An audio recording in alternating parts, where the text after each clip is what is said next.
Welcome to our channel. If you want to set up Xbox Game Pass Ultimate, follow this full tutorial to access hundreds of games and exclusive benefits.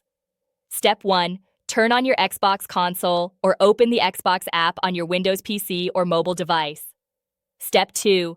Sign in with your Microsoft account or create a new one if you don't have an account yet. Step 3. Navigate to the store section on your console or app and search for Xbox Game Pass Ultimate. Step 4. Select the Xbox Game Pass Ultimate subscription option and review the pricing and included benefits such as access to hundreds of games, Xbox Live Gold, and EA Play.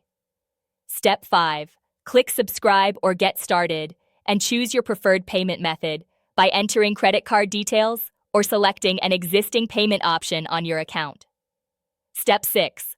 Confirm your purchase and wait for the subscription activation, which happens immediately after payment is processed. Step 7. Once activated, browse the Game Pass library by going to the Game Pass section on your console or app to see all available games. Step 8. Download any game you want to play by selecting it and clicking Install. And remember that your subscription includes cloud gaming on compatible devices, allowing you to play games on your phone or tablet without downloading. Don't forget to like this video and subscribe to our channel.